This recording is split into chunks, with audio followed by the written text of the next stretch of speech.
네, 먼저 이렇게 많이 참석해 주신 데 대해서 감사 말씀드립니다.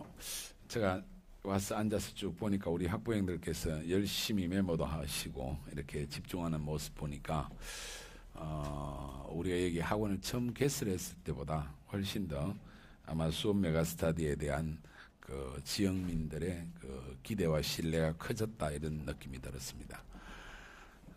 오늘 제가 말씀드리고 싶은 거는 이번 윈터스쿨에 어떻게 공부할 것인가 하는 문제에 대해서 좀 말씀드릴 건데요. 시작하면서 먼저 말씀드릴 부분은 우리 그 자료집 제목이 보면 변화되는 대입제도 특징과 대응 방안이라고 되어 있습니다. 대입제도가 얼마나 크게 변화되는지 그런 게 궁금하실 건데 현행 틀에서 그렇게 크게 바뀌는 게 아닙니다. 그러니까 여러분들께서 대입제도 자체가 근본적으로 좀 많이 바뀐다 이런 생각은 하실 필요가 없습니다. 이 소리를 로우를 낮춰주고 하이를 좀 올려주세요. 제가 목소리가 낮기 때문에 몇 가지 특징은 이제 내년부터 내년이 2017학년도죠. 2017학년도부터 한국사가 필수가 된다. 그건 알고 계시죠?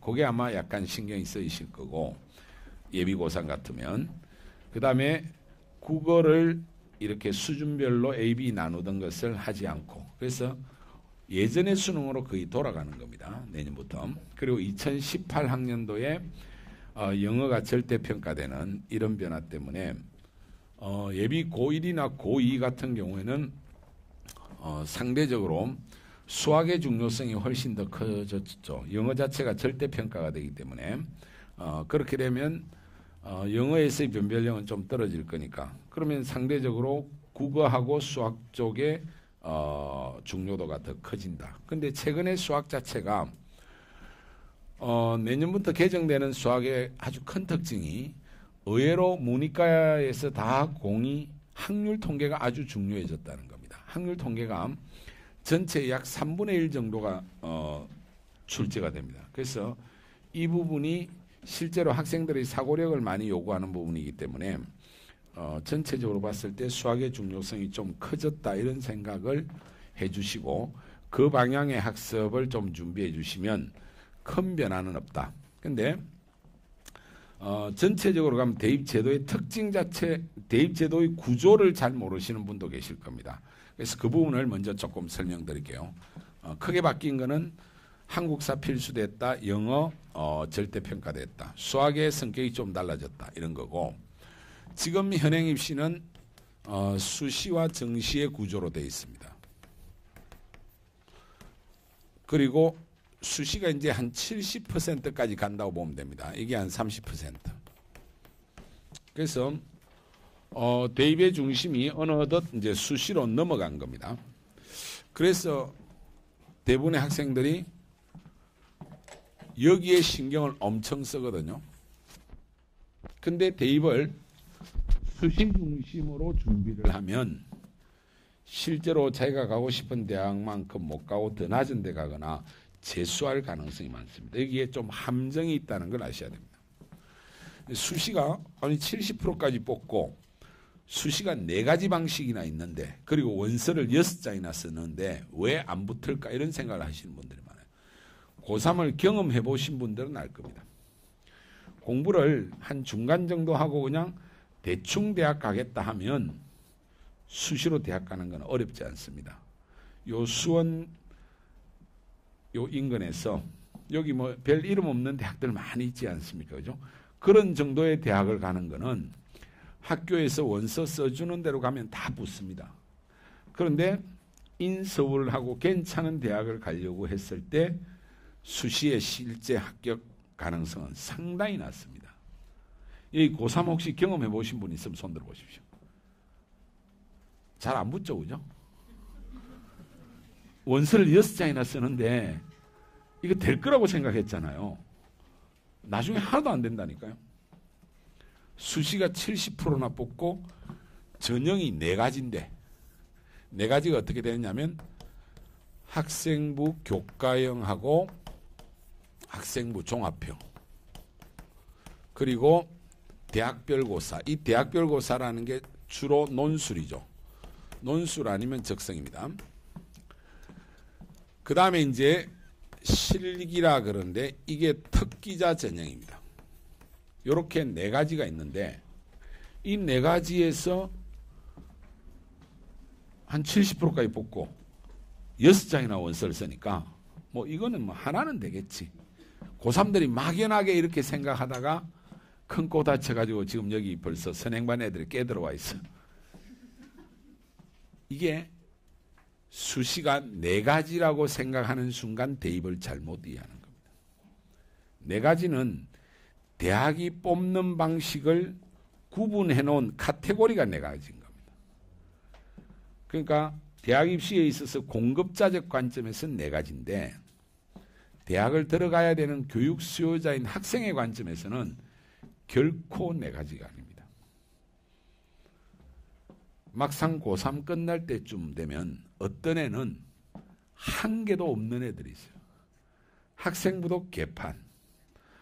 논술 하나도 준비 안 됐고 특히 논술 하려고 하면 수능 최저 기준이 있어야 되는데 최저 기준 하나도 통과 못해. 그럼 없는 거나 마찬가지잖아요. 원래 특기는 대부분 다 없습니다. 그러니까 수시가 네 가지가 아니고 내가 준비된 관점에서 보면 한 개도 없는 애들이 상당히 많아요. 그런데 원서를 6장 쓴 거예요. 그러니까 당연히 다 떨어지는 거예요. 그래서 여러분들이 수시에 대해서 아셔야 될 것은 네 가지라는 것은 대학의 이야기고 나의 입장에서는 대부분 다 이거 없어요. 이게 해당 사항이 없습니다. 저건 뽑는 것도 한 5%도 안 뽑아요. 수학과학 올림피아드 그런 애들은 여기 안 옵니다. 벌써 저기 과학고 이런 데 진학해 있거나 예정인 학생들이니까 여기 올 리가 없죠. 여기 와 있는 학생들은 저기 해당 사항 하나도 없어요. 의학 특기자 얼마 안 뽑기 때문에 뽑는 인원을 줄여놨기 때문에 엄청나게 높은 점수를 요구합니다. 해당 사항이 거의 실제로 없어요. 그러면 대학별고사, 논술고사, 적성고사 이거 제발 준비하지 말라고 제가 설명할 때마다 이야기하거든요. 언제 제일 절감하느냐 하면 요즘 고3들 원서 쓰려는 애들 모아놓고 지원 전략 설명회 하면 이제 알겠다 그래요. 왜? 다 떨어져 봤거든. 지금 아까 손든 분들 중에서 논술 시험 많이 치봤죠, 그죠? 이게 논술 시험은 많이 칠 수는 있어요. 근데 이건 절대로 붙지를 않는다는 거예요. 왜? 평균 경쟁률이 20대 1이 넘습니다. 그럼 20대 1의 시험을 붙겠다라는 거는 상식적으로 제정신이 아니죠. 2대 1만 넘어가면 붙을 확률보다 떨어질 확률이 높잖아요. 그런데 한양대 같은 데는 보통 100대 1, 200대 1 이래요. 5명 뽑는데 600명 왔어. 거기는 아무것도 안 봐요. 논술만 딱 봐요. 학생부하고. 수능은 아예 안 보거든요. 그러니까 수능 나쁜 놈들이 다 집어넣는 거예요. 그런데 5명 뽑는데 600명이 시험 치면 120대 1이 아니고 595명을 죽여야 돼. 내가 붙으려고 하면. 이겨야 되는 거 아니에요. 그죠? 그건 신의 아들도 떨어지는 시험입니다. 근데 그런 시험을 지금 우리나라가 보고 있어요. 이거는 대학이 장난치는 겁니다. 현 대입제도는 제가 한 30년간 이 일을 해오면서 본 대입제도 중에 최악의 제도입니다. 정확하게 대학 입시의 본질을 아셔야 됩니다. 이거는 최근 4년간 대학 입시에서 대교협에서 발표한 자료에 나와 있어요. 합격률이 5.4%밖에 안 돼요. 그러니까 100명 중에서 5명 조금 더 붙는다는 거죠. 그러니까 5.4%의 합격률을 두고 게임을 벌인다는 것은 말이 안 되는 거잖아요. 그래서 지금 예비 고 1, 2, 3 학부형들 중에서 제가 제발 부탁드리고 싶은 것은 논술은 지금 준비하는 게 아니다. 실제로 논술로 합격할 수 있는 가능성의 전제 조건을 충분히 만들어 놓고 그래도 혹시나 붙을지 모르니까 한번 써보는 시험이 돼야지 이걸 수시에 중심에 놓는 순간 이건 재수할 확률이 아주 높아집니다. 그 경험은 해보셨을 거예요. 안 그러면 터무니없는 대학을 가게 돼 있어요. 수시가 많이 뽑지만은 주요 대학은 여기에 깨뽑고 있지만은 이건 상당히 어려운 거다. 실제로 여기 합격자의 반 이상은 재수생들이 차지하고 있어요. 그러면 실제로는 수시가 4가지가 아니고 대부분 학생들은 1개뿐이에요. 1개. 학생부로만 가야 된다는 생각을 하셔야 돼요.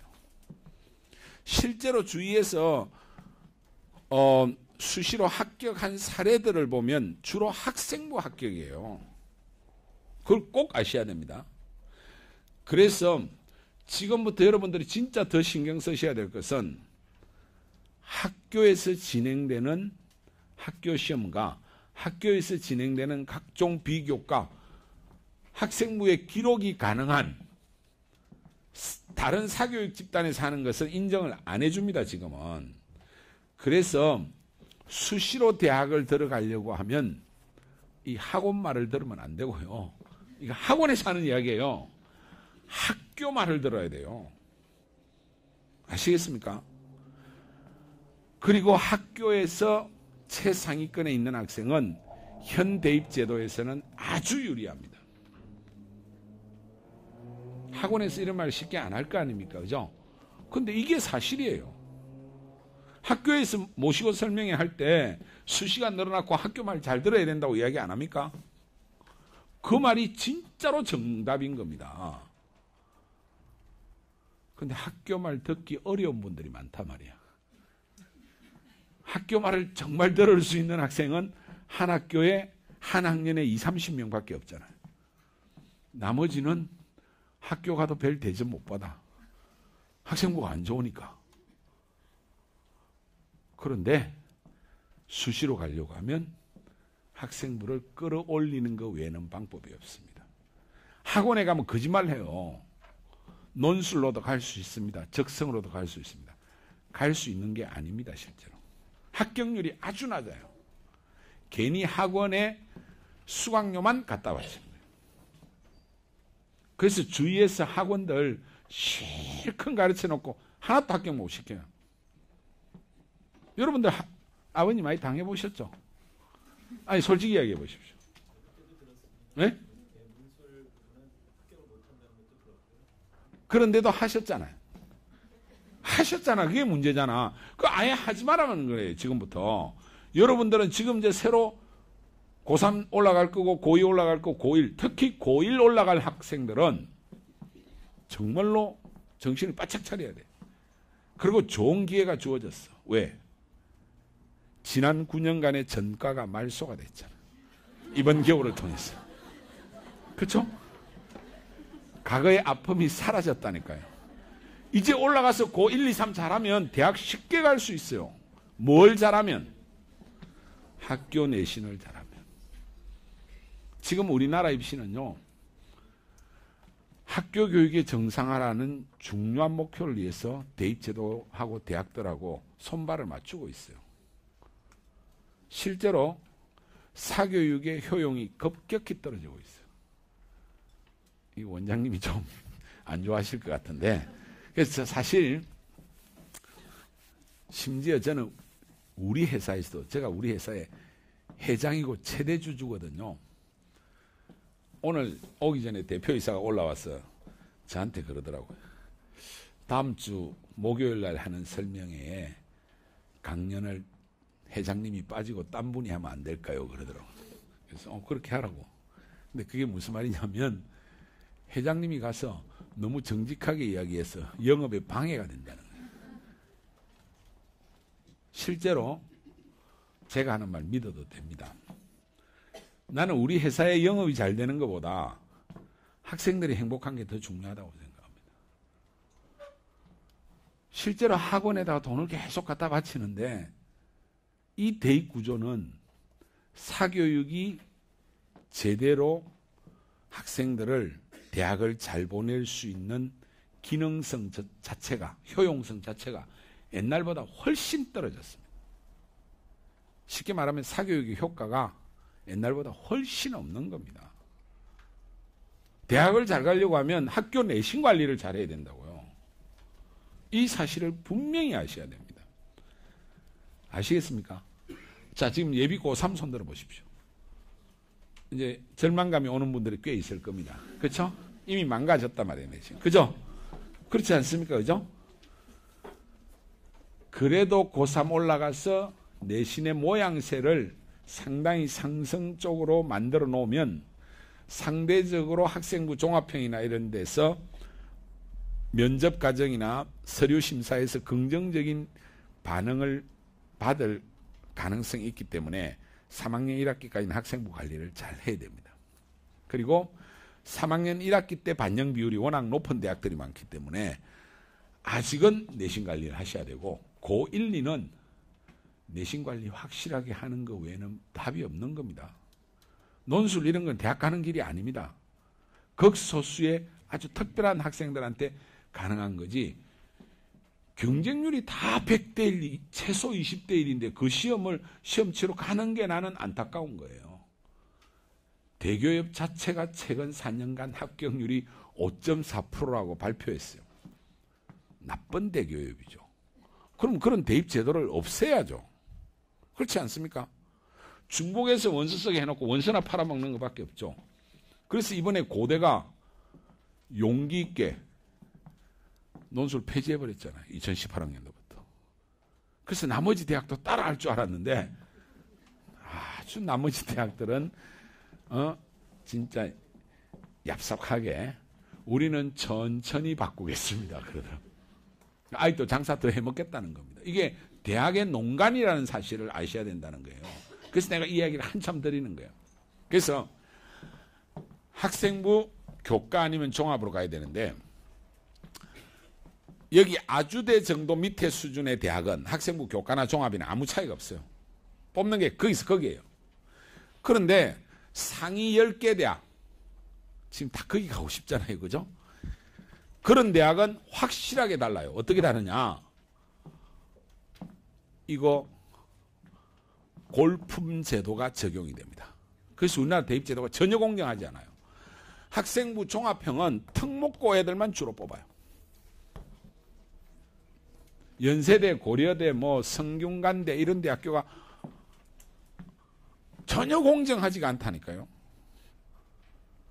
특목고 애들은 최근 한 10여 년간 입시를 놓고 봤을 때 대학 들어가기가 가장 유리한 상황입니다.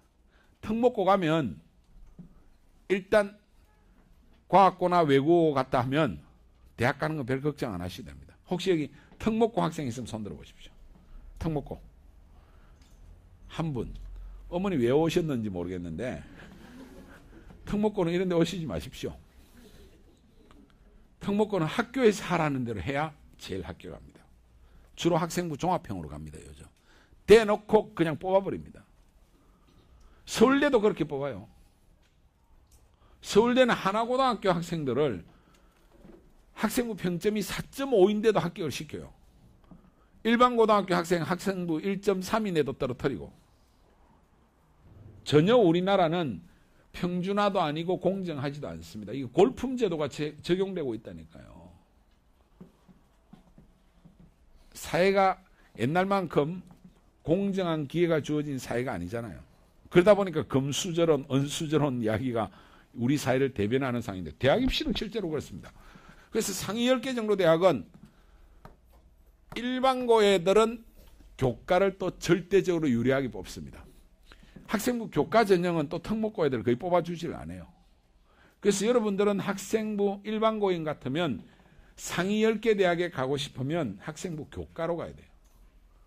그럼 학생부 교과는 적어도 학생부 평점이 2.0 이내는 돼야 되는 거고 한 1.5쯤 되면 좋은데 그럼 공부를 내신 성적이 아주 좋아야 돼요.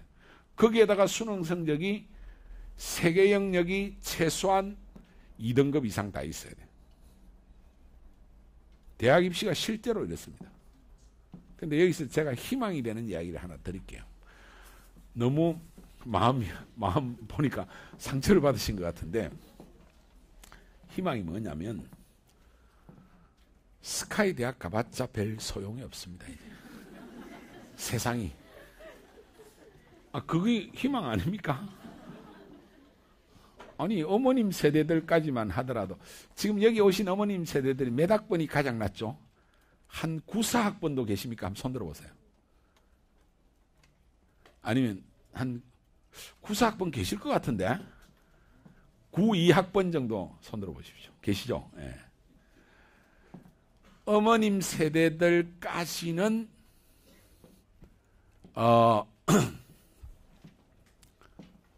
스카이 가면 그것이 우리 사회에서 계급장이었죠. 그렇죠? 그리고 거기 못 간 것에 대한 트라우마들이 다 있으시잖아요. 그죠? 그런데 그 트라우마는 없어졌다니까요. 스카이 대학을 졸업해도 취업이 안 됩니다, 지금. 제가 어제 저녁에도 그 설명을 했고 요즘 매일 그 이야기를 곳곳에서 많이 하는데 실제로 어머님들이나 아버님들이 달라지셔야 돼요. 어머님, 아버님 세대들이 살았던 경험을 가지고 자녀 교육을 해봤자 아무 소용이 없어요. 어머니, 아버지 세대들이 경험했던 그 경험은 이미 한국 사회에서 낡은 패러다임입니다. 어머님, 아버님 세대들이 경험했던 것은 우리나라가 이렇게 고도 성장할 때의 경험이거든요. 이 고도 성장할 때는 원하는 게 다 이루어졌어요, 실제로. 지금 여기 계시는 분들이 5,000년 우리 민족의 역사에서 가장 화려한 시대를 살았던 분들 아닙니까? 어릴 때도 배고프지 않았고 원하는 거 다 이루었어요.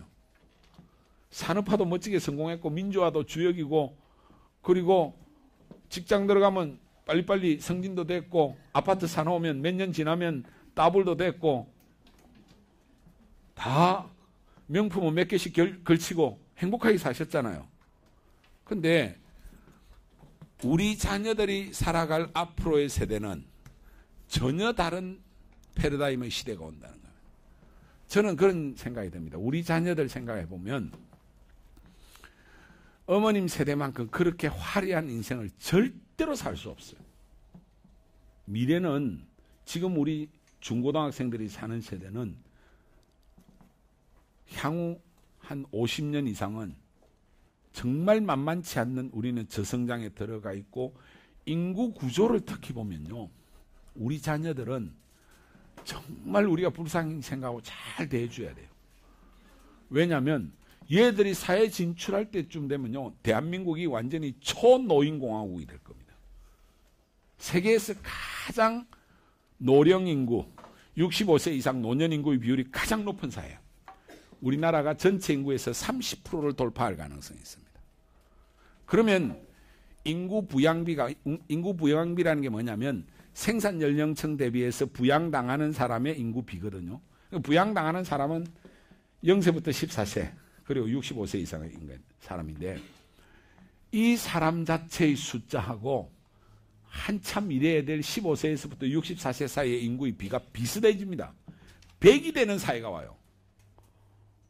이거는 견딜 수 없는 사회인 겁니다. 우리 자녀들이 30대쯤 되면요. 번 돈의 50% 이상은 사회 보장과 관련된 복지 비용으로 반드시 다 나가야 돼요. 또 의료기술이 발달해가지고 제가 그때쯤 되면 한 20년 뒤쯤 되면 살아있으면 이제 노인들 중에서 중간 나이도 안 될 겁니다. 지금 제가 55세거든요. 그때 가면 75세 아닙니까? 노인이 지배하는 사회가 되고 사회적인 역동성은 떨어지고 그걸 우리 애들이 다 먹여 살려야 되는데 얘들이 한 65세쯤 되면 그때는 인구 구조가 확 달라질 겁니다. 노인들이 다 죽고 이제 갑자기 구인난에 빠져가지고 인구는 감소하고 지금 우리 사회가 가는 모습을 생각해 보면 우리 자녀들의 미래는 제가 학생들한테 그때 놓고 이야기합니다. 지금보다 더 나아질 가능성은 절대로 없다. 너희들의 미래는. 그래서 이 청소년들을 우선 우리가 잘 보호해야 되고 용기를 줘야 되고 격려를 해야 된다고 생각합니다. 얘들 보고 뭐 학원 가라 공부해라 이거 정말 낡은 패러다임이에요. 그렇게 학원 열심히 다녀가지고 스카이 대학 갔는데 취업도 안 돼. 지금 구조 그렇잖아요. 올 2월 달에 연세대 졸업식장에 졸업생 몇 명이 돈을 모아가 플랜카드를 저런 걸 딱 싸가 붙여놨어요. 뭐라고 붙여놓은 줄 압니까? 연대 졸업하면 뭐하노? 다 백수인데. 눈물의 졸업식장이 된 거죠. 실제로 스카이 대학의 인문사회계열의 올해 졸업자 중에 서울대, 연대, 고대 3개를 조사한 겁니다. 이건 실제 데이터입니다. 졸업생의 44.5%밖에 취업을 못했어요. 서울대, 경영대에도 취업 못한 애들 엄청 많습니다. 그게 44.5%라는 것은 취업할 의사를 가진 학생들 중에 취업률이거든요. 군에 갔거나 대학원 갔거나 결혼했거나 그는 취업 의사가 없기 때문에 취업률에 안 들어갑니다. 취업률 계산해서. 실제로는 졸업생 중에 3명 중에 1명만 취업한 겁니다. 그러면 대학을 진짜 진학해야 되느냐 하는 문제도 근본적으로 생각을 해봐야 되는 겁니다. 대학 진학의 사회적 효용성이 급격히 떨어졌기 때문에 저는 부모님들한테 계속 강조하는 이야기인데 부모님이 살았던 경험을 가지고 대학을 잘 가면 성공할 거라는 생각을 절대로 하면 안 된다는 거예요. 앞으로 얘들이 살아가는 시대는 전혀 다른 시대가 온다는 거예요. 어머님, 아버님 세대는 너무나 화려한 5,000년 역사에서 한 번도 경험해보지 못한 시대를 살았던 착각을 자녀들한테 반복시키지 말라는 거예요. 어쩌면 얘들은 지금부터 또는 대학 진학해서부터 10년, 15년을 얼마나 치열하게 살고 자기 개발을 하고 어떻게 살 것인가 보다 근본적인 문제를 가지고 제대로 답을 찾는 주체적이고 창조적인 인간이 되는 것이 훨씬 더 중요한 시대에 우리는 들어와 있다는 거예요. 저는 이 진실을 이야기하지 않을 수 없어요. 그러니까 학원에서 하지 말라는 거예요. 자꾸 설명해. 지금 가서 지금 공부만 하면 성적 올라간다는 이야기를 해야 되는데 좀 성적 올라가면 뭐 하는 데라고 이야기를 하기 때문에 여기에 대해서 여러분들이 고민을 안 하시면 안 된다는 거예요. 그래서 공부를 하려고 하면 어쩌면 진짜 잘해야 돼요. 어중간하게 해봤자 뭐 여기 협성대를 가든 심지어 장안대를 가든 그건 전문대입니다. 가까운 죽전에 당국대를 가든 좀 더 저 들어가 가지고 건국대쯤 가든 무슨 차이가 있냐 이거예요. 심지어 좀 더 있으면 연대를 가든 그 차이가 큰 차이가 안 날 가능성이 상당히 있다. 그래서 더 적극적으로 말씀드리면 오늘 오기 전에 제가 한 4시부터 한 1시간 반 동안 국회에서 나오는 그 동행이라는 잡지에 이제 인터뷰를 했는데 교육에 대해서 자꾸 묻길래 그 대학 가나 안 가나 똑같습니다. 더 적극적으로 말하면 부모님들이 지금의 생각을 버려야 돼. 자녀 교육의 패러다임을 완전히 바꾸셔야 돼. 그렇지 않으면 어머님들이 한 10년, 15년 지나고 나서 내가 그때 완전히 잘못 판단했구나. 이런 생각을 하실 가능성이 있습니다. 학생들한테 진실을 이야기를 꼭 하셔야 된다는 거예요. 대학을 지나가면 모든 게 이루어진다는 것은 이 시대의 꿈 같은 이야기였다는 거예요. 이제는 대학을 지나게도 별 볼 일 없는데 정말 공부를 열심히 해야 된다고 이야기해야 되는 겁니다. 그래야 얘들이 미래를 더 경계심을 가지고 더 제대로 보려고 하고 내가 왜 공부를 잘해야 되느냐는 것을 보다 더 주체적으로 생각할 수 있다. 여러분들이 이 시대를 살았기 때문에 이 시대는 진짜 그러니까 여러분들은 인생을 너무 좋은 시기에 살았단 말입니다. 별 걱정 안 하고 대학만 가고 그럼 대학 졸업하면 그 대학 가서 별로 공부도 안 하셨잖아 사실은. 그래도 일자리가 널려 있으니까 그죠? 웬만하면 또 취업이 됐어요. 근데 지금은요 은행에 하나 직원 한 50명 뽑으려면 하면요 최소한 3, 4천 명 옵니다. 아까 전에 그 국회 전문기자 한 명이 그러더라고. 무슨 중앙정부 기관인데 뭐 이름도 그렇던데 하여튼 뭐 요즘 뭐 정부와 관련된 기관은 시내 직장이잖아요. 거기에 농업 관련 직장인데 아직도 지방 안 내려가고 여의도에 있다 하더라고요.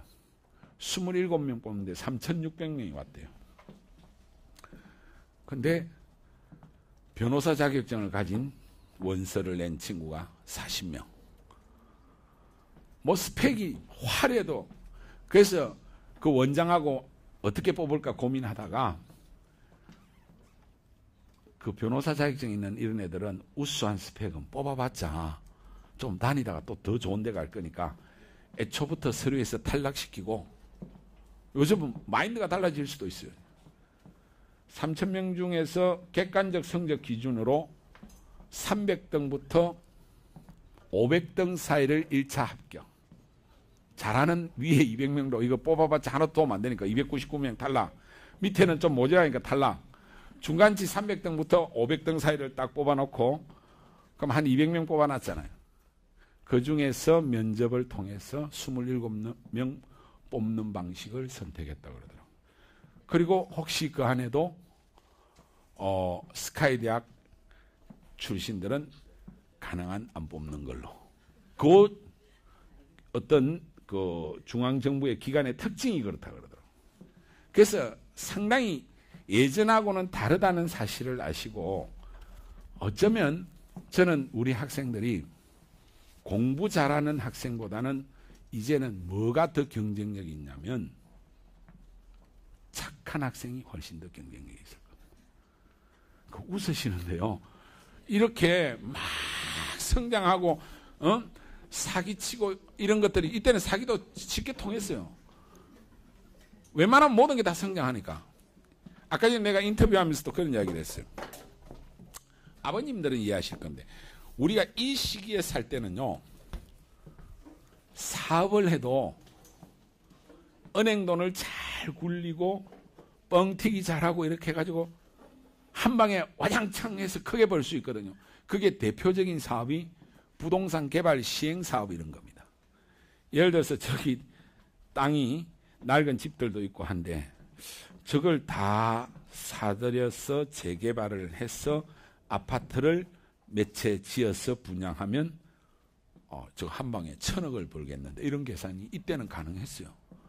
그래서 거기 머리 잘 돌아가는 이 사자 비슷한 친구들이 어떻게 하냐, 돈 한 2, 30억도 안 들고요, 개발 계획서를 시행사를 만들어가 딱 해가지고 지주 작업을 어떻게 해서 저 땅을 사들이고 그 다음에 건설회사 하고 엮어가지고 은행에 가서 PF라는 걸 받습니다. 프로젝트 파이낸싱이라는 건데, 그렇게 해서 몇천억 땡겨와요. 그리고 건설회사는 담보를 서고 보증을 해서 거기를 확 밀어가 개발해가지고 아파트 분양이 왕창 되면 떼돈을 벌었어요. 지금은 그런 사고를 가진 사람들은 다 망하게 돼 있어요. 그렇게 은행이 빌려주지도 않을 뿐만 아니라 모든 게 성장한다고 생각했을 때는 남는 돈이 있으면 아파트를 사놨지만은 지금 여러분들은 아파트 못 사잖아요. 사놨다가 집만 될까 싶어서. 이제는 이 시대에 사는 방식은 완전히 달라졌거든요. 이제는 제가 사업을 여러 개 하기 때문에 잘 압니다. 저도 시행사업도 하고, 우리 회사가 메가스타디가 교육사업만 하는 데가 아닙니다. 최근에 저희는 우리 돈으로 다 지어서 선시공하고 후분양한 케이스가 있습니다. 한 1,600, 700억 가까이 되는 분양 규모였는데 이게 다 짓고 분양을 했을 때가 훨씬 안정한 겁니다. 이제는 생각 자체를 고도성장기의 마인드가 아니라, 그래서 내가 착한 사람이 훨씬 더 이기는 세상이 올 거라는 거예요. 첫 번째는 제일 중요한 게 착한 학생이 돼야 된다. 두 번째는 정직한 사람이 돼야 된다. 이 교육이 어쩌면 새로운 미래에 새로운 가능성이 있는 학생을 만들고, 미래의 진짜 주인공들은 그런 학생들이 될 가능성이 있습니다. 이제는 공부 잘해라는 말보다 더 우선적으로 이야기를 하셔야 되는 시대에 왔다. 그래서 여러분들이, 다시 돌아가겠습니다. 수시가 한 개밖에 없다고 해서 너무 괴로워하시지 말고, 학생부 교과형 이거 전교권 애들 놀이터거든요.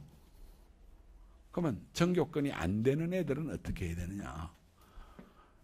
수시로 가려고 하면 자기 수준에 맞춰서 학교 선생님이 지도하는 대로 가면 다 합격합니다. 대학이 조금 안 좋아질 따름이지. 그런데 대학이 조금 안 좋아도 이제는 괜찮다니까요. 이제는 대학이 계급장이 아닌 시대가 이미 왔다니까요. 어떤 기업에서는 우리는 어느 수준 이상의 대학은 실제로 서류에서 다 떨어뜨릴 수도 있어요. 조금 대학의 레벨이 낮아도 대학 다니면서 성실하게 열심히 공부하고 착하고 올바른 사람을 뽑는 그런 기업 문화가 바뀔 수도 있다는 거예요. 그래서 우리 애가 공부를 좀 잘하냐 못하냐에 대해서 너무 두려움을 갖지 마시라는 거예요. 그리고 여러분들 솔직히 생각을 해보시오. 공부가 어디 노력한다고 되는 일입니까? 웃으시면 안 돼요. 많은 연구 결과에서 이미 입증된 겁니다. 공부는 상당한 부분 유전자가 결정합니다.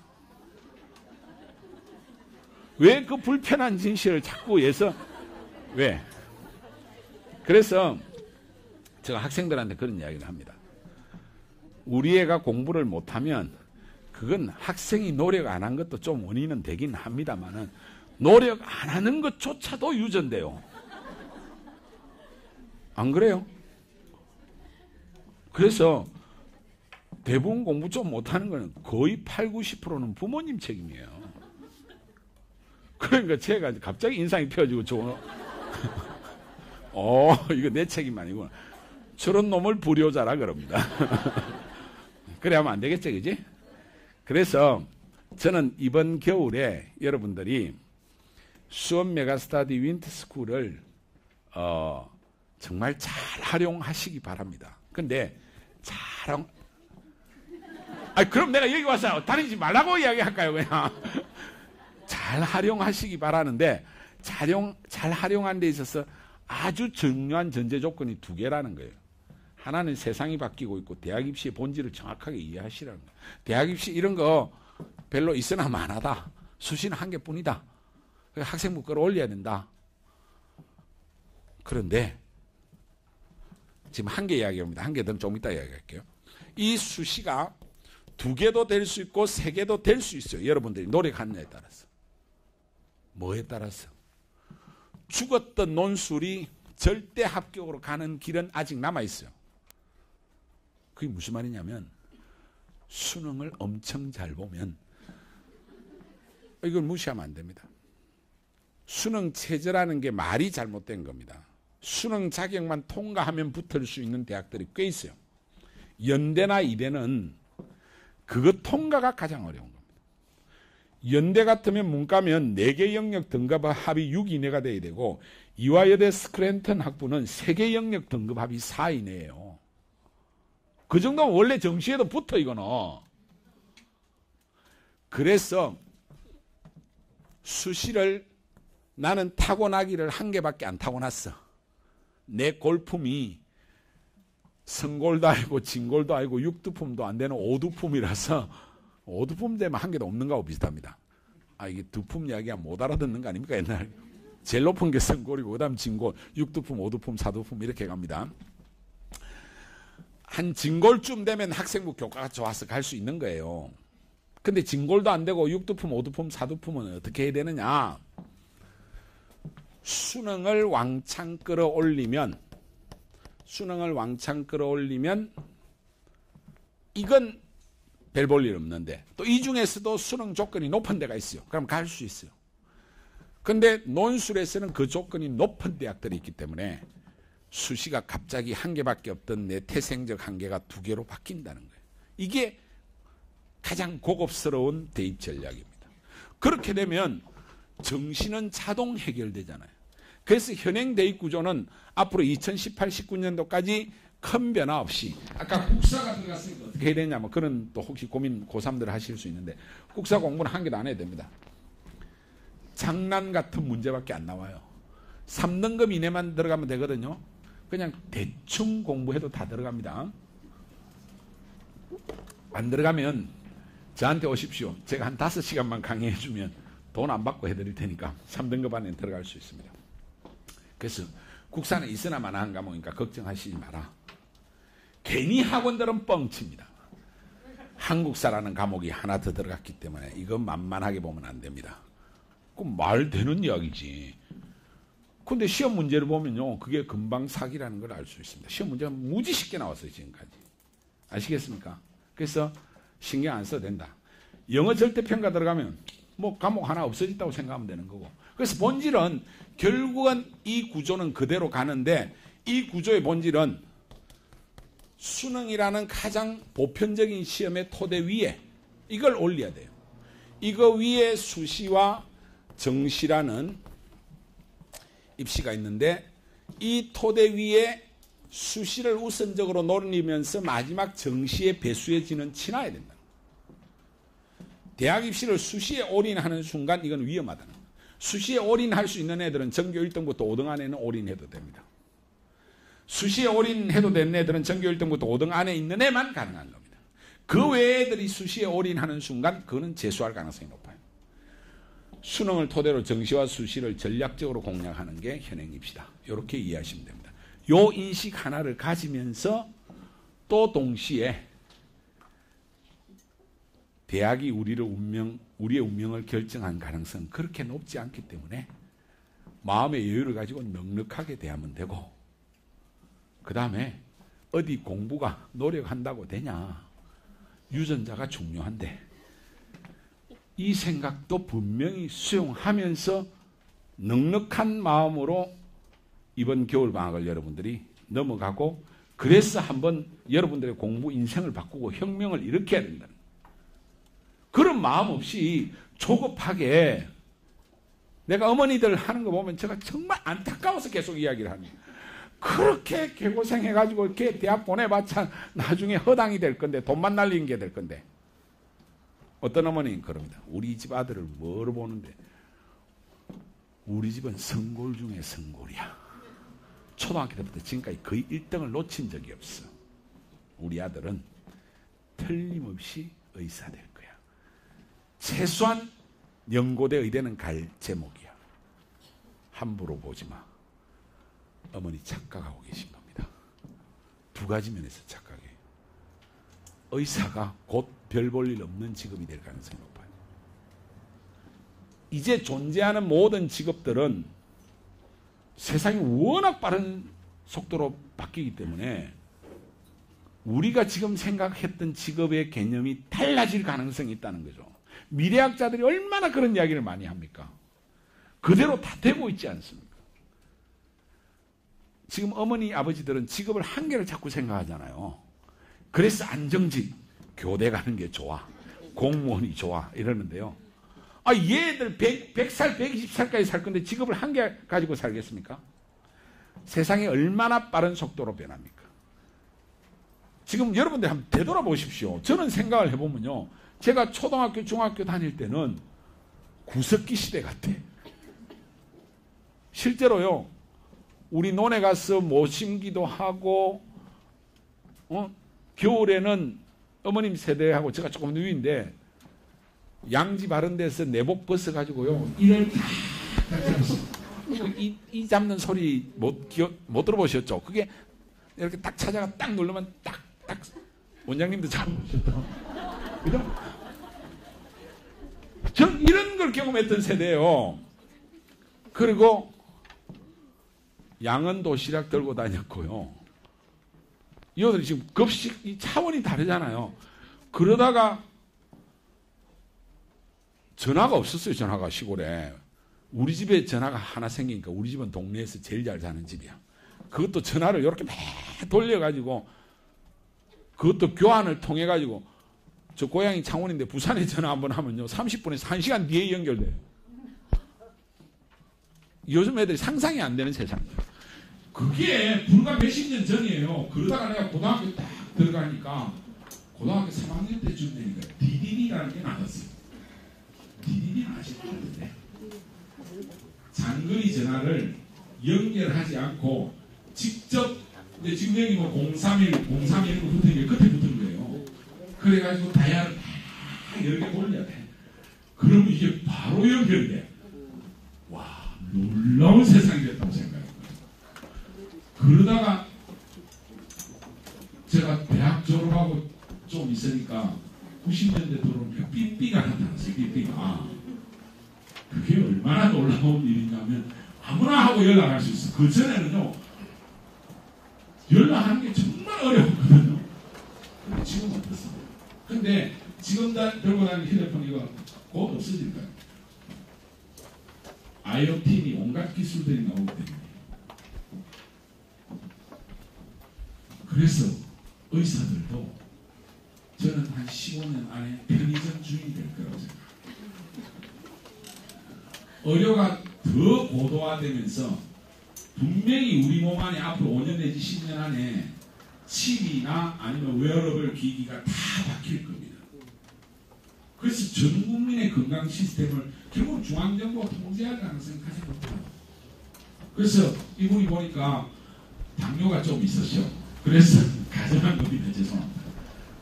혈당이 좀 문제가 있어.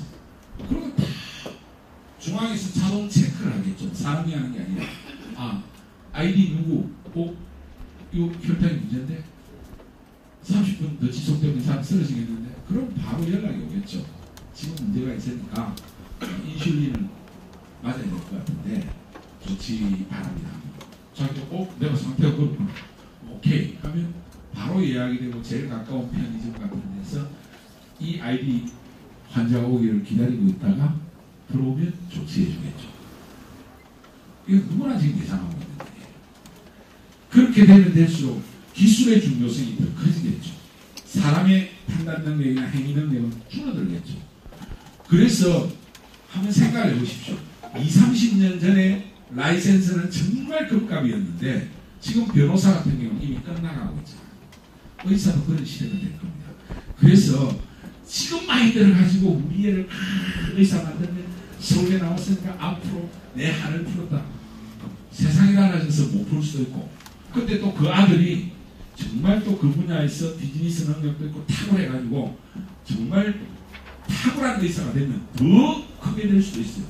근데 마지막 강문 하나가 어머니보다 더 독한 년이 낚아채가 동생은 곳곳에 지혜같이 숨어요. 그렇죠? 이거 알 수 없는 거예요. 그래서 이제는 생각을 바꾸셔야 돼요. 어떻게 바꾸셔야 되냐? 어머니 아버지가 자신이 행복해지셔.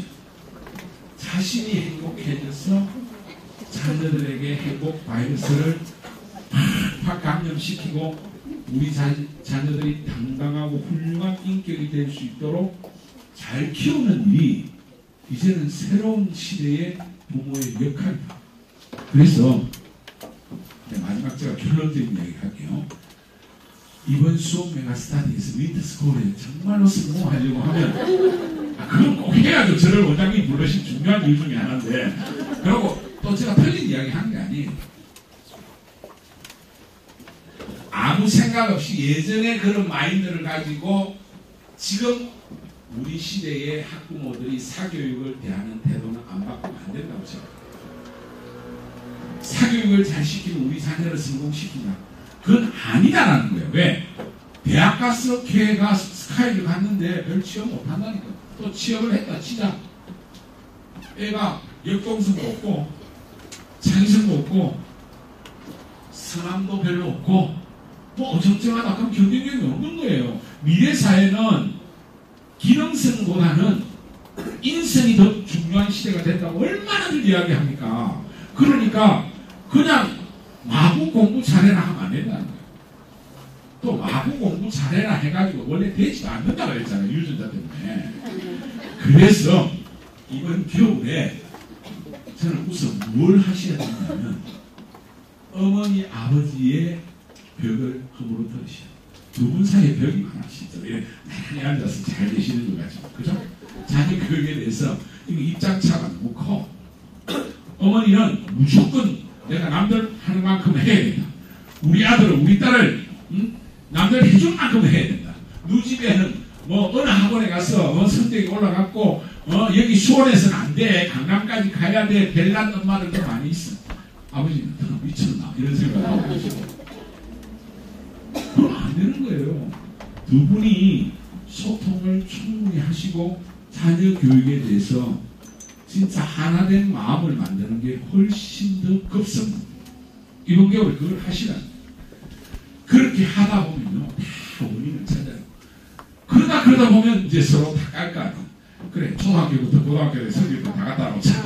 서로 다 갖다 놓고 보면, 야, 내 새끼가 수학이 왜 문제가 있고, 왜 물리에 문제가 있고, 곳곳에서 원인이 다 튀어나와. 그렇잖아요? 그러면 회개의 눈물을 좀 흘려야 될 겁니다. 야, 보니까 역시, 우리의 문제를 내가 그대로 고스란히 가지고 있다. 물론 어떤 집안은 야 돌연변이다 이런 집도 있을 거예요. 그런 집도 있어요. 부모님 배 공부 잘 안 했는데도 애가 그거는 유전 가정에서 아주 좋은 인자만 물려받아가지고 정말 상상 밖의 좋은 DNA를 만들 겁니다. 그럼 축복해줘야 돼요. 하여튼 이런 여러 가지 소통을 하면서 자녀 교육에 대해서 의식의 혁명적 전환이 지금 와야 되는 시점에 우리 와야 돼요. 저는 참 안타까운 게요. 학원에 제일 나쁜 인간을 누구라고 생각하냐면 돼지 아줌마를 제일 나쁜 인간이라고 생각해요. 돼지 아줌마는 곳곳 학원에 박혀있잖아요. 자기 아들, 자기 딸 공부 좀 잘한 걸 가지고 우리 애가요 이렇게 해서 민사고를 갖고요. 우리 애가 이렇게 해서 과고를 갖고요. 그 다음에 학생부 종합을 어떻게 잘해가지고 우리 아들은 성대 의대를 이렇게 갔습니다. 어머님도 이걸 잘 참조하시고 저 상담 잘 받고요. 요대로 하면 가능합니다. 택도 아닌 이야기야. 그 아들은 탁월한 유전자를 타고났고 상담하러 간 학부모의 자녀는 전혀 다른 애예요. 그런데 꼭 그런 돼지 아줌마를 많이 키우는 학원들이 어떤 거냐. 강남에 있는 보스 학원 몇몇 학원들이 있어요. 그 지점이 곳곳에 와 있어요. 여기 와 있죠? 몇 군데 와 있죠? 저는요, 그 원장들을 보면서 생각하는 게 너희는 역사의 죄인들이다. 극소수의 자란 애들의 케이스를 절대로 일반화할 수 없는 거 아니야. 아주 보편적인 걸 가지고 일반화해야지. 특수한 몇 개를 가지고 니도 그렇게 될 수 있을지어다. 사람의 욕심만 자극하고 허영심만 건드려서 호주머니 돈 되는 사기꾼이죠. 제발 그런 데 가서 상담하지 마세요. 몇 번 다 가보셨을 거예요. 학원에 가면 전문 상담 돼지 아줌마가 있다. 야, 요 학원 원장 사기 전가로 따지면 몇 번이다 이렇게 생각하시거든요. 저는 대한민국 사교육이 이제는 사교육 자체의 효용성이 떨어졌기 때문에 학원이 정직한 학원이 별로 없다고 생각합니다. 이 사교육이요. 이런 사교육은 자치를 감췄어요. 이제 한 10% 남았는지 모르겠어요. 근데 수업 메가스터디는 여기에 해당된다고 봅니다. 저는. 제가 원장님을 알기 때문에 대부분 90%는 요 사교육에 여러 써놨는데 학생들이 글자를 몰라가지고 지금 뭐지 이러고 요거는 그냥 공적이다는 말 반대로 사적이다. 그러니까 공교육이 아니고 사교육이라는 그 사자예요. 요거는 사기꾼. 사기할 때 그 사자입니다. 실제로 이런 학원들이 대부분입니다. 그래서 학생들을 불러들여가지고 그 돼지 아줌마가 맞는 것 같아. 왜? 학생을 돼지로 키우니까. 그거는 일반화할 수 없는 몇 가지를 가지고 여러분들의 허영심을 자극해가지고 응? 학생부가 안 좋네요. 고3인데 이미. 그러면 수능도 아직 안 나오네요. 그러면 강남에서 특별 초빙한 논술 선생님에 의해서 수능도 어려우니까 한양대 논술을 목표로 해서 빨리 가봅시다. 뭐 이런 이야기를 하는데 한양대 논술은요. 객관적 경쟁력으로 붙으려고 하면 지금부터 30년 동안 계속 시험 치도 안 붙는 겁니다. 왜 그렇잖아요. 10대 1이면 10년치에 한 번 붙을 거 아니에요. 50대 1이니까 죽을 때까지 시험 쳐야지. 그러면 왜 그 짓을 하냐 이 말이에요. 그렇게 하지 말고 우리 애가 어머니 아버지가 충분히 서로 의논해보고 논의를 해보니까 그래 우리 집안은 공부를 아주 잘하는 집안은 아니야. 그러면 뭐 그게 무슨 문제가 됩니까? 이 시대는요, 공부를 좀 못하면 문제가 약간 되기도 했어요. 고도성장기에는. 지금은 그런 생각. 어차피 사람이 공부 잘하고 못하고는 능력이라는 게 사람마다 다 다르고 상당한 부분 과학적 연구를 해본 결과 선천적 요소가 크다는 게 다 입증됐는데, 심지어 범죄마저도 상당한 부분 유전적 요소가 있다고 연구 결과가 나오고 있는데, 공부는요 94%가 유전자 영향이라고 연구가 나와 있어요. 그럼 공부를 약간 못하면, 공부 잘하고 못하는 것보다 인생에서 성공하는 건요, 당당함이 있느냐, 에너지가 얼마나 강하냐, 이 사람이 이깁니다. 예전에 공부가 그렇게 중요했던 시대에 살았던 저거든요. 우리 세대는 70년대 후반에서 80년대 초반 학번은 정말 그게 중요했어요. 그런데요, 최근에 이제 은퇴할 나이에 와서 우리 동기들끼리 모이면 두 가지 이야기를 해요. 하나는 엄청 재밌는 이야기인데요. 스카이 대학 졸업한 놈은 은퇴하고 치킨집 한대요. 그런데 전문대 2학 공고 졸업한 놈들은 통닭집 한대요. 그게 또 틀려. 공고나 좀 공부 안 했는데 치킨 나는 어려가지고 통닭집하고 은퇴하고 나서 그 다음에 스카이 대학 나온 조금 그런 애들은 치킨집 한대요. 이게 우리 사회 한 단면을 보여주는 거예요. 그러고요, 우리 동기들을 쭉 되돌아보니까 우리 고등학교 동기가, 제가 부산 동성고등학교 나왔는데 서울대를 20명 갔는데 20명 간 놈 중에 완전 망한 놈도 몇 놈 있어요. 서울대 나왔는데. 심지어 서울의대 나왔는데 병원 잘못하다가 신용불량자 된 놈도 있고, 그냥 대학 졸업하고 아무것도 안 한 놈도 있고, 그냥 어느 정도 수준 이상은 돼요. 비즈니스를 하는 친구는 저 하나밖에 없어요. 그런데 최근에 우리 동기 중에서 엄청나게 코스닥에 상장한 친구가 하나 있거든요. 얘 학교 다닐 때 1학년 때 저하고 같은 반인데 덩치는 한 189, 막 산만 하는, 별 공부는 안 하는데 애가 뭐 마음은 엄청 넓고 좋았어요. 애들한테도 잘해줬어요. 선생님 아들인데, 선생님 아들 중에 제가 가르쳐보면 중학교부터 약간 공부를 안 하기 시작하면 막 급전직하를 하더라고. 부모의 기대 워낙 크니까 애가 그걸 이겨내지 못하고 더 어긋나고, 고등학교 1학년 때는 그렇게 공부 못한 줄 못하지는 않았는데 2학년 3학년 가서는 결국 완전히 공부에 손을 놔버렸어. 그리고 맨날 뭐 이경규 같은 애들하고 놀러 다니고, 이경규가 저 고등학교 동기입니다.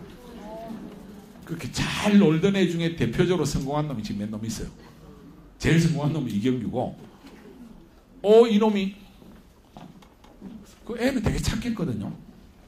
그래서 결국은 대학을 못 가고 전문대를 졸업했어요.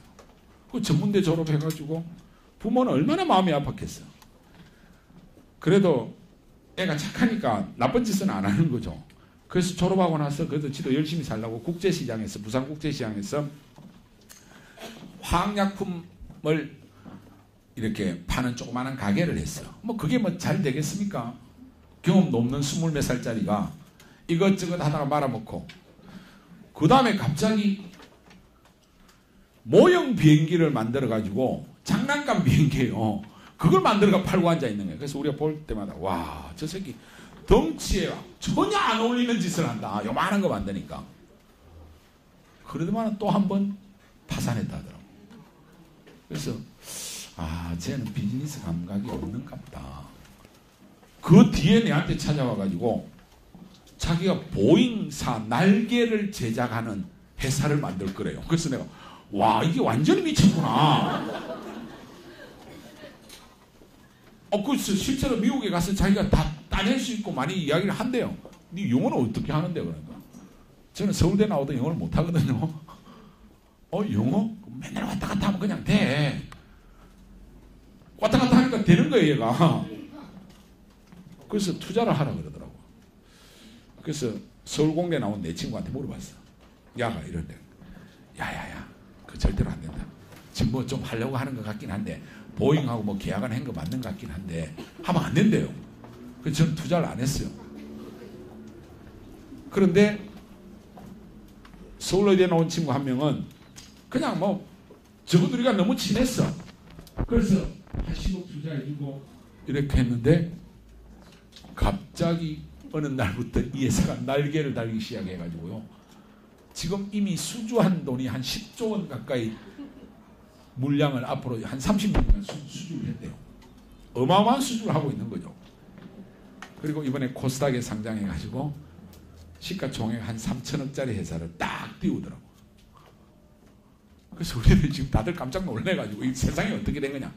근데 내가 곰곰이 분석을 해보니까 우선 얘가 마음이 엄청 넓은 거예요. 뭐 실패해도 전혀 마음에 타격을 안 받더라고. 그래서 원래 쟤가 간이 없나 이런 생각을 했는데 그게 아니에요. 마음이 넓어네. 그리고 친구들한테 워낙 착하게 하니까 그래서 고등학교 동기들 중에 얘한테 투자해가지고 지금 한 50배씩 벌은 놈이 여러 놈이 있어요. 한 1억 투자해고 50억 만들고 한 30억 만들고 이런 거예요. 그러면서 얘 삶의 어떤 덕이나 인성이 이런 좋은 운을 가져왔구나 하는 생각을 요즘 합니다. 하는데 그래서 우리 세대도 놓고 보면요. 공부가 결정적인 요소는 아니더라는 거예요. 그래서 애 기 좀 죽이지 마라. 어머님들이 마음을 좀 달리 먹으면 이번 겨울부터 행복해질 수 있다. 아시겠습니까? 행복해야 우리 애가 진짜 좋은 인성으로 좋은 사람으로 능력 있는 미래지향적인 인재로 큰다는 겁니다. 자꾸 애를 몰아붙여가지고 네가 그렇게 돈을 들였는데 수학이 그거밖에 안 되냐. 혹시 요 자녀분들 와 있으면 자꾸 엄마가 따지면 이거 어머니 때문입니다. 그렇게 나왔어요. 왜 니는 학원을 그렇게 건성건성 다니냐? 왜 숙제를 하냐? 그런 이야기 하면 안 된다니까요. 오히려 자녀들의 입장을 잘 들어주고 마음의 걱정을 들어주고 용기를 키워주셔야 돼요. 그래서 이번 겨울방학 들어가기 전에 우선 입시제도의 기본에 대해서는 요만치만 설명해 주시죠. 수시 실제로 한 개밖에 없단다. 학생부. 근데 이걸 좀 논술이나 이런 거 하려고 하면 논술을 하는 게 아니고 수능을 해서 수시를 살려야 된다. 그리고 정시가 30%밖에 안 남았지만은 결국은 입시의 마지막까지 정시까지 노려야 된다. 그리고 또 최근에는 어떤 특징이 있냐면 수시가 많기 때문에 다 못 채웁니다. 이게 실제로는 한 60%밖에 못 채우고 정시에 40% 인원이 오는데 수시 자체를 워낙 많이 뽑기 때문에 우수한 애들이 많이 빠져버려요. 그래서 정시가 생각보다 카트라인이 떨어지고 있어요. 그래서 전략적으로 내가 다시 이야기합니다. 수시 올인은 전교 1등까지, 전교 5등까지만 가능하다. 그 이하의 학생이 수시 올인을 하는 순간 입시는 망한다. 수능을 토대로 해서 수시와 정시에 대한 전략적인 대응을 잘 하는 게 중요하고, 그 다음에 학부모님들이 세상이 바뀌고 있는 것에 대해서 깊이 고민하면서 우리 자녀들을 훌륭하게 키우자. 착하고 선하고 정직한 인격으로 키우는 인성교육을 먼저 하자. 그러기 위해서 어머님 아버님들이 서로 소통하고 이번 겨울에 회개하는 마음을 가지셔야 됩니다. 진짜 저는 회개를 촉구합니다. 여러분들이 자녀를 잘못 가르쳤어요. 너무 공부하라고만 이야기했다는 거예요. 이건 자녀에게 독을 먹인 결과하고 같을 겁니다. 앞으로 새로운 시대는 자녀를 따뜻하게 용기 있게 가슴 넓게 키우는 게 훨씬 중요합니다. 여기서 제가 마지막 사례를 꼭 하나 드는 게 있는데 이 이야기만 하고 마치겠습니다. 저는 정말 훌륭한 교육을 받았다고 늘 자부하고 삽니다. 내가 사는 인생을 그래도 지켜준, 지금까지 나를 만들어준 최고의 에너지는 우리 어머니 아버지와 그리고 할머니와 고모, 많이 보면 이렇게 네 분이 내 삶을 지탱했던 근본적인 에너지라고 생각합니다. 어머니 아버님 아직 살아계시는데 요즘은 제가 어머니 아버님 이렇게 쳐다보면 이제 연로하셔가지고 거의 거동을 못 하시거든요. 아버님 같은 경우는 뇌졸중으로 쓰러진 지가 한 6년 되셔가지고 옆으로 이래 스스로 몸도 못 돌립니다. 간병인들이 이제 다 해줘야 되는데 그래도 저는 경제적인 여유가 있으니까 뭐 이런 요양병원 이런 데는 맡기기가 싫어서 저희 집에 간병인을 한 3명 정도 제가 고용해가지고 하여튼 최대한 모시려고 하고 있어요. 그래도 이제는 전혀 거동을 못 하셔요. 근데 그러나 눈만 끔뻑끔뻑 하시는 정도인데 그 모습이 저한테 그래도 큰 용기를 주는 거예요. 인간이 생명이 다해가면서 욕망을 다 잃어버리는 거죠. 욕망이 거의 하나도 없는 거죠. 숨쉬는 욕망 하나밖에 없는 거죠. 이렇게 욕망이 제로가 된 상태에서의 사람의 모습이 가장 아름다운 모습이구나.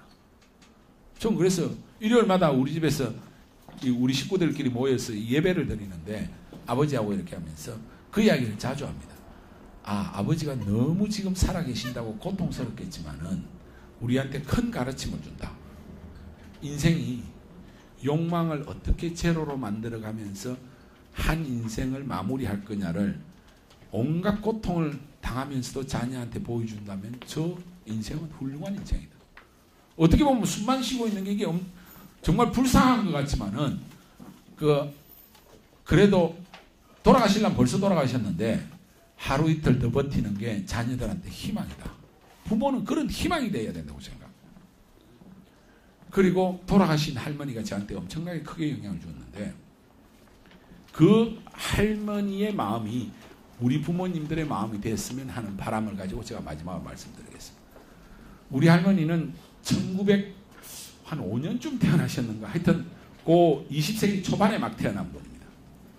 그래서 그 민족사의 질곡의 시대에 있으니까 뭐 공부도 못하고 굶주리게 글자도 모르고 돌아가실 때까지 자기 이름을 못 썼고 글자를 모르고 돌아가셨거든요. 그런데 중요한 말씀은 엄청나게 많이 외워서 이야기를 하셨어요. 특히 성경에 있는 거는 외워가지고 항상 우리한테 이야기해 주는데 그게 이제 지금도 가슴에 한 번씩 울리거든요. 그래서 삶을 어떻게 살아라. 우리 할머니가 항상 제일 강조했던 게 항상 기뻐하라, 쉬지 말고 기도하라, 범사에 감사하라. 근데 그게 말이 안 되잖아요. 어떻게 항상 기뻐합니까? 어떻게 쉬지 않고 기도를 합니까? 모든 일에 어떻게 감사를 합니까? 근데 우리 할머니 진짜 그렇게 살았어요. 그래서 지금도 제가 고향에 한 번씩 내려가면 너그 형제간들이 다 잘 살고 명문대를 가고 이렇게 한 게 다 너그 할머니 때문에 한 걸 꼭 알아야 된다고 지나가는 사람마다 손잡고 이야기하는 경우가 많이 있어요. 할머니가 얼마나 진짜 한 번도 자기는 태어나서 욕하거나 고함 지른 적을 본 적이 없대. 화낸 얼굴을 본 적이 없대. 그건 너희 집이 우리가 시골에서 제일 잘 사는 집이었거든요. 근데 너희 할머니는 실제로 제가 봤어도 할머니가 돌아가실 때까지 좋은 음식도 거의 안 드시고 자기 혼자 계실 때는 그냥 밥에다가 된장국 말아 먹는 게 그냥 가난한 시절을 살았기 때문에 그렇게 계속 사셨거든요. 그런데 뭐 손자리들이 가든 누가든 용돈을 주거나 하면 항상 그 모아놨다고 다 남 준다는 거예요. 좀 어려운 집. 그 엄덕이 너무나 크다는 사실을 알아라. 그렇게 산 할머니에 대해서 제가 존경심을 가지고 있지만 그거보다 더 여러분들한테 당장 필요한 걸 제가 하나 말씀드릴게요. 내가 68년도에 초등학교 1학년이었어요. 그때만 하더라도 중학교 입시가 있었어요. 그 다음에 없어졌거든요. 중학교 입시가. 근데 그때는 유치원 이런 게 없었기 때문에 학교에 글자도 하나도 모르고 갔어요. 저도 글자를 모르고 갔고 우리 반에 아는 놈들 하나도 없어. 그리고 한 반의 교실에 89명이 들어와 있었다니까. 완전 콩나물 시루입니다. 그것도 안 돼가지고 2부제를 운영했다니까요. 여러분들이 지금 방글라데시 이런 데 있죠. 아니면 아프리카 막 토국의 흙집의 학교에 그게 그때 저희란 말입니다. 대한민국 위대한 나라입니다. 그래서 1학년 1학기 때는 글자도 못 배우고 앞으로 가 옆으로 가만 했어요. 1학년 2학기부터 글자를 배우기 시작했어요. 저 지금도 기억하는데 선생님이 요렇게 낫 같은 거 요거 여러분들 집에 많이 있죠. 요거 뭐지? 낫 하니까 요게 요렇게 쓰면 기억이야. 요렇게 공부했거든요. 그런데 10월 중순쯤에 1학년 때 우리 담임이 갑자기 칠판에다가 10월 20일인가 일제고사를 본대요. 그래서 깜짝 놀랐어 우리가. 일제고사가 말이 어렵잖아요. 일제히 보는 고사라서 일제고사인데 10월 20일 날 어린이 여러분 일제고사를 봅니다. 시험 범위는 어디서 어디까지입니다. 이번에는 덧셈만 나옵니다. 뺄셈도 안 배울 때입니다. 그런데 그 말을 듣고 겁이 확 나더라고요. 시험이라는 거는 어린애도 겁나는 겁니다. 지금 우리 학생들이 학교 다니면서 시험 보는 거 인생에 엄청난 고통을 겪는 겁니다. 그래서 저는 깜짝 놀래가지고 이제 학교 딱 마치고 집에 딱 도착하자마자 집에 도착하면 항상 할머니를 제일 먼저 봤어요. 어머니 아버지는 사업을 하시는 분들이어서 할머니 큰일 났어. 그러니까. 왜 그래? 10월 20일 날 일제고사를 본대 하니까 우리 할머니는 더 모르지 글자로 뭔데 이러더라고. 학교 다니면 시험 보는 거 있잖아. 시험 본대 그러니까 우리 할머니가 딱 뭐라 그러시냐면 그래 하더만 걱정하지 마라. 오늘 이 말만 듣고 가시면 여러분들이 성공하실 수 있어요. 우리 할머니는 자녀를 걱정시킨 게 아니라 우리가 걱정하는 걸 자기가 대신 다 걱정한 거예요. 걱정하지 마라 그러더라고. 글자도 모르는 분이 자기가 공부를 가르쳐 줄 거야 뭐 할 거야. 걱정하지 마라 했는데 이틀이 딱 지나니까 그 말이 무슨 말인지 알겠어. 바로 딱 그 순간부터 우리 할머니가 금식 기도를 들어간 거예요. 우리 집 제가 6대 장손이거든요. 6대 장손의 장남의 처자들의 이맛. 그래서 저 이름이 너무나 소중해서 주님의 은혜로 태어났다 해서 저 이름이 주언입니다. 그래서 이 손자의 시험을 위해서 걱정하지 마라. 그 딱 순간에 금식 기도를 한 거예요. 이 할머니가. 한 이틀 지나니까 입에 태가 끼는 거예요. 우리 할머니 금식 기도는요. 물도 한 모금 안 마시는 금식 기도입니다. 이거요. 이틀 정도 지나면 사람이 거의 죽습니다. 근데 우리 할머니는 평생 너무 그걸 여러 번 하셔가지고 보통 한 번 하면 3일에서 일주일. 근데 첫 손자니까 바로 일주일을 하신 거예요. 와 4일 5일 되니까 할머니 거의 다 죽어가는데도 꼿꼿하게 기도하시면서 우리 손자 시험 잘 보게 해달라. 이걸요. 제 동생이 5명 2남 4녀인데 우리 막내하고 저하고 11살 차이인데 걔가 대학 들어갈 때까지 20년 동안 1년에 4번씩 하셨어요. 중간 기말. 그래서 실제로 우리 6남매는요. 시험을 가지고 한 번도 걱정을 해본 적이 없어. 그리고 실제로 우리들끼리 모이면 그런 이야기를 합니다. 우리는 시험 치다가 실수한 적이 없다. 왜? 할머니가 일주일 내내 우리 손자들 시험 실수하지 말게 하여 주시고 근데 이게 중간고사 한 보름 내지 한 달 전에 딱 시작하거든요. 아무리 어린애라도 할머니가 목숨을 걸고 기도하고 있는데 놀 수가 있습니까? 중간고사 시그널 치고는 최고의 시그널이야. 그럼 우리는 다른 집 애들보다 한 달 적어도 보름 먼저 시험 준비를 하는 거예요. 딴 집 애들은 시험 이틀 전에 하루 전에 하는데 그러면 이게 게임이 되냐는 거예요. 우리는 서너 번씩 보고 가는데 그거 다 1등 하는 거죠. 저 집안은 로얄 패밀리가 되는 거예요. 시골에서 저희 집안은 로얄 패밀리였어요. 저 집 식구는 무조건 공부 잘한다고 해서. 유전자 영향도 있지만요. 유전자보다 더 큰 영향이 이겁니다. 이거. 어머니의 희생과 헌신이 있어야 됩니다. 부모님이 자녀를 위해서 희생하고 헌신해 보십시오. 자녀는 분명히 훌륭하게 큽니다. 그런데 요즘 부모님은 뭔가 제가 볼 때는 잘못됐다는 거예요. 이 시대의 그 경험을 여기에 적용하려고 하는 무식함. 세상이 달라졌는데 또 어떻게 자녀 교육이 돈으로 되냐는 거예요. 돈으로 절대로 안 됩니다. 거기에다가 돈으로 억지로 시키면서 자녀에게 스트레스를 주고 트라우마를 주고 앉아있어. 걱정을 주고 앉아있는 거 아니야. 이번 겨울 들어가면서 여러분들 자녀와 소통하시고 자녀들에게 준 상처를 회복시켜 주십시오. 그리고 정말 자녀하고 소통을 잘하면요, 자녀들은 금방 정말 부모하고 너무 끈끈해집니다. 이렇게 말하는 저는 자녀 교육을 잘했느냐? 요거까지만 하고 마칠게요. 저도 잘 못한 게 꽤 있습니다. 요 이야기 내가 그동안 안 했는데, 사실 저하고 우리 와이프하고 좀 사이가 안 좋고 막 다투고 이러다가, 그러면요, 이게 애들이 다 상처를 받아요. 최근에 보니까 우리 아들하고 이제 한 1, 2년 아주 소통을 많이 하는데, 소통을 하려고 하다 보니까 아빠를 무슨 원수 취급하는 거야.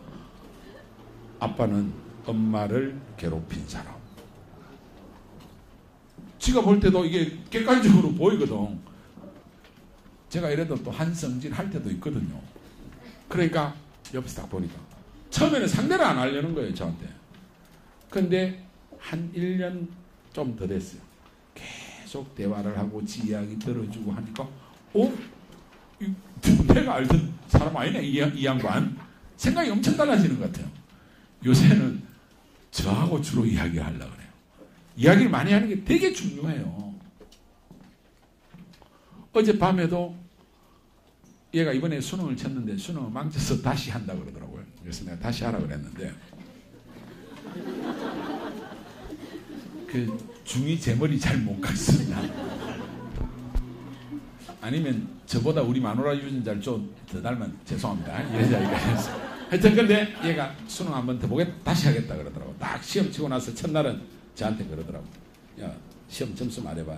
금지입니다. 딱 그러고 입 딱 다물고 말 안 하더라고. 근데 어째 얘 얼마나 마음이 아프겠어. 그 다음날 보니까 아빠 채점했는데 얼마고 이번엔 연습이야, 다시 한번 할게요. 오케이, 내가 그랬어. 그 자체는 마음에 드는 거 아니야. 그래서 다시 한번 해라. 어찌할 건데 하니까 좀 충분히 좀 자기 놀고 싶대. 운동도 하고 싶고 살도 좀 빼고 싶고. 그러더만은 갑자기 또 뭐 부산 여행 갔다 오더만은 또 이번 주말에는 일본 여행을 갔다 오겠대요. 그래서 좋지. 그래서 일본 여행 갔다 오는데 어제 밤 한 12시 가까이 들어갔는데 애가 와, 아빠 이거 멘붕이야 그러더라고. 그러니까 친구들하고 이제 갈등이 생긴 거예요.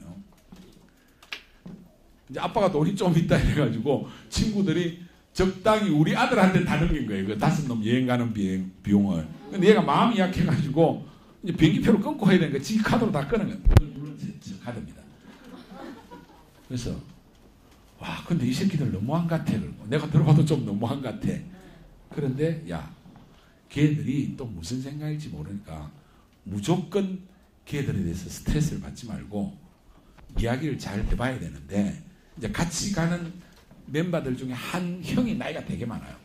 28인가 그래. 이걸 일일이 한 명씩 이야기하면 네가 스트레스 받을지도 모르잖아. 그러니까 형한테 대표적으로 이야기해가지고 어차피 우리 아들이 가자 했으니까 호텔비하고는 다 내는데 비행기값 정도는 각자 부담을 해야 안 되겠냐. 돈 있다고 다 내주는 것도 이게 호구짓이고 뭐 이런 게 이제 막 고민을 하는 거예요. 그래서 맞아 아빠, 형한테 이야기하는 게 가장 합리적이겠네. 한 놈씩 다 이야기하려면 이게 머리가 아프잖아요. 그러니까 사회생활 하는 걸 나름대로 이제 익혀가는 건데, 친구들 사귀는 법도 만드는, 그게 남자이기 때문에 아빠가 역할을 많이 해줘야 돼요.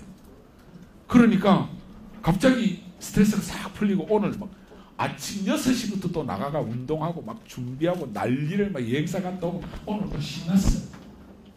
그러면 저는 자식을 보면서 제가 서서히 사회성도 확보하고 친구 관계도 만들고 정상적으로 크구나. 그러면 되는 거예요. 그게 더 소중한 겁니다. 그래서 제가 마지막으로 다시 한번 말씀드립니다. 이번 겨울에 여러분들 마음 크게 잡수시고 크게 갖고 여태까지의 생각을 한번 바꿔보십시오. 아시겠습니까? 그 마음을 가지고 윈터스쿨에 맡겨놓으면요, 어머님들이 마음이 훨씬 편할 수 있어요. 네가 알아서 잘하라 해야지 내가 이 학원을 믿어야 되냐 말아야 되냐. 이 이야기는 제가 꼭 하고 싶었던 겁니다. 우리 원장님이 그냥 여러분들 데리고 돼지 아줌마 관리해 가면서 수단과 방법을 가리지 않고 학원의 매출을 올리겠다 이런 분이 절대로 아닙니다. 사실 여기 와서 학원 하실 분이 아니고 예전에 대학에서 교수로 계시다가 지금 와서 학원을 운영하시는 분인데 나름대로 저는 소신을 분명히 가지고 있다고 생각합니다. 아마 앞에서도 그런 말씀 하셨을 겁니다. 그래서 이번 겨울 방학에 여러분들 진짜 크게 한번 회개하시고 가족에서도 왜 회개를 촉구하느냐면 회개 안 하면 망한다니까요. 회개하셔야 됩니다. 그리고 어머니 아버지가 소통하시고 자녀와 함께 소통하시고 마지막으로 우리 할머니처럼 자녀의 걱정을 들어주는 희생과 헌신을 통해서 진짜 감사하면서 하루하루를 가장 인간답게 살았던 그 모습을 만들어내면 자녀들은 이번 겨울을 통해서 큰 혁명이 날 겁니다. 여러분들 이번 겨울에 꼭 행복해지시길 바랍니다. 감사합니다.